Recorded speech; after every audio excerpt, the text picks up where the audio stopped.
He planned the betrayal. His own. He planned the moment when the people closest to him would discover the secret and cut the connection between his soul and the armor and banish him from the living world. He designed the circumstances that made it possible. He arranged for the outcome that everyone else believed they had achieved against him. He wanted to be banished, not because exile was acceptable to him, because exile was the next step, because what waited for him on the other side of banishment was something that the living world, with all its armies and all its kingdoms, could never have given him. He had spent his mortal life building an empire. He had spent his first undeath building a larger one. What he was building now was something else entirely. His name is Mordekaiser. He is the Iron Revenant. And the story of what he is actually trying to do is the story that the people who are most afraid of him are least willing to say out loud. New here? Subscribe. Every week, a League of Legends story told the way it deserves to be heard. He began as a warlord. The North, the vast, brutal, contested territories that would eventually produce Noxus, was, in the era of Mordekaiser's first life, exactly the kind of place that produces warlords. Resources were scarce. Power was the primary currency. The distance between the strong and the weak was measured in corpses, and the direction of the measurement was always the same. He was exceptionally good at being strong. What made him different from the other warlords who rose and fell in the same territory was not the violence. Violence was the medium everyone worked in. It was the specific relationship between his violence and his belief. He was not simply cruel.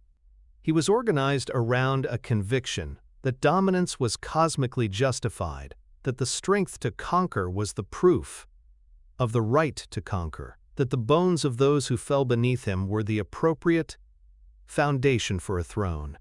He believed this completely. He built on it completely. He swept through tribe after tribe, settlement after settlement, building the empire that his theology told him was his destiny. And when his mortal body finally began to fail, he died with the specific confidence of a man who expects to be rewarded for what he has accomplished. The afterlife disagreed. Here is what he found instead of the feasting hall and the seat at the gods' table: nothing, a gray expanse. A silence that should have been full of the accumulated recognition of a lifetime of dominance, and was not. Other souls drifted past him, smaller, weaker, dissolving slowly into the mist. The way things dissolve when they have nothing holding them together. He was furious. This is an understatement, but the more precise language for what Mordekaiser experienced in the emptiness where he had expected to receive his reward is difficult to source. No one who has been near him at his most intense has come away with good enough observations to record accurately. What is known is the result. He did not dissolve. Most souls do in the void of that place when they have nothing strong enough to maintain coherence. He did not, because the fury itself was strong enough. The refusal to accept what he had found was structurally equivalent to the will that had driven everything he had done while alive. He began to listen.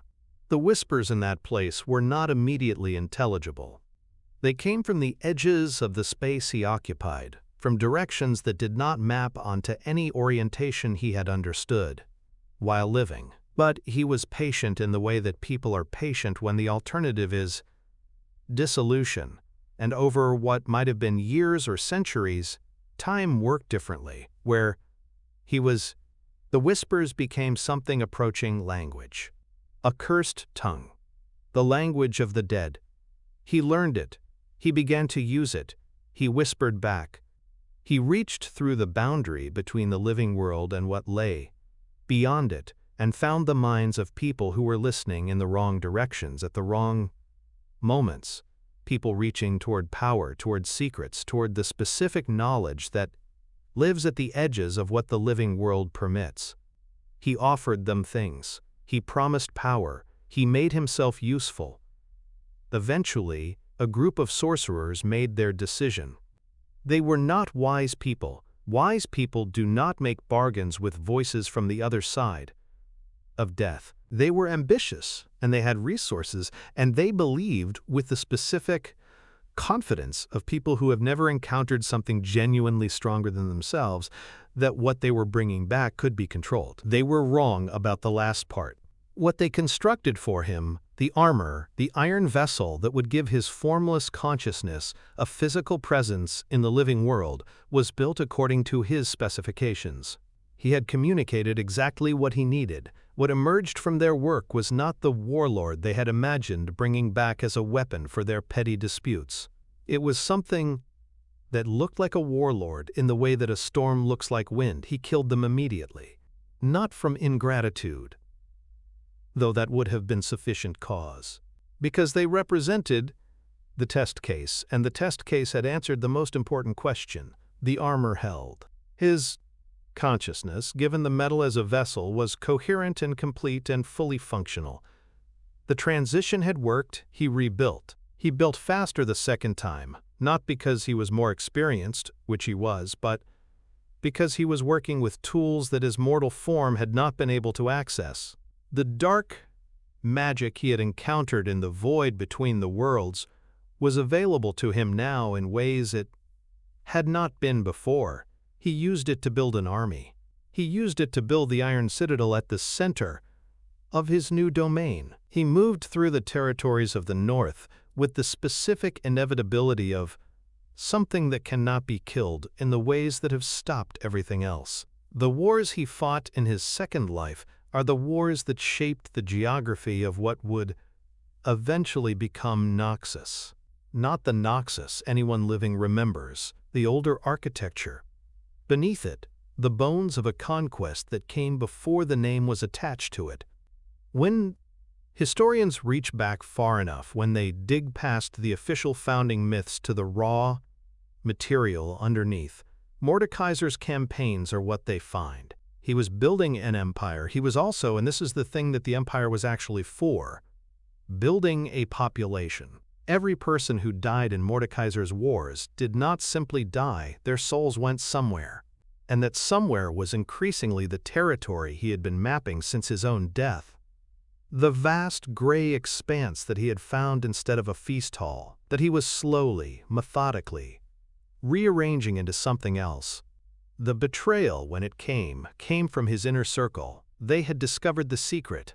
Not that he was powerful, which was visible, but how the power worked. The specific mechanism by which his soul remained attached to the armor. The connection that, if severed, would collapse the whole arrangement. They gathered what they needed.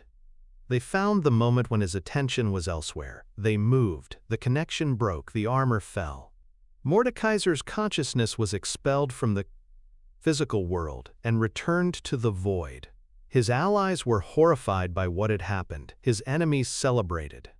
Neither reaction was accurate to the situation. He had allowed this. He had seen it coming. Not the specific persons involved, not the exact timing, but the outline.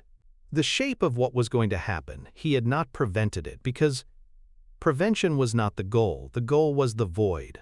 The goal was to return to the place where he had spent the interval between his deaths, but this time not as a soul struggling to maintain coherence against dissolution.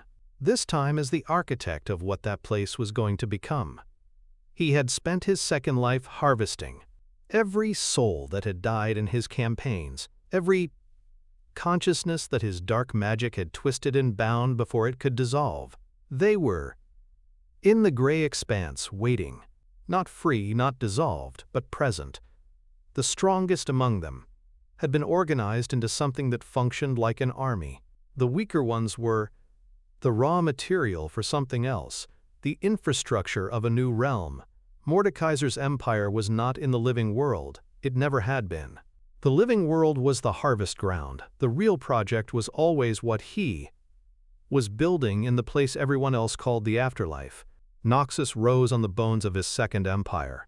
The Iron Citadel remained at the center of what became the capital. Scholars who have studied the oldest records speak his name with the specific combination of fear and fascination that attaches to things that are genuinely incomprehensible, not because they are random or chaotic, but because the scale of what they are attempting is too large to hold in ordinary imagination. The oldest living things, the ones who existed during his time, who survived through means not available to ordinary mortals, say his name with something different. They say it with the specific dread of people who know what he is building and understand that they have no way to stop it if he returns. He is not gone. He was never destroyed, only relocated. The armor is hidden somewhere in the physical world, the connection between his soul and the vessel severed, but not permanent. If he finds a way to repair it from the other side, or if someone in the living world finds the armor and attempts to restore it, the question of whether he comes back is not a question. He is patient. He has been patient since the first death. He has been patient since the gray expanse. He has been patient through the learning of a cursed language, and the whispering at boundaries, and the long wait for the right group of sorcerers to make the right kind of mistake. He has a realm to build. He is building it. The only question that the living world has not found an answer to is whether he will ever stop. If this story reached you, subscribe. Every week, the full lore of a League of Legends champion, told the way it deserves to be heard.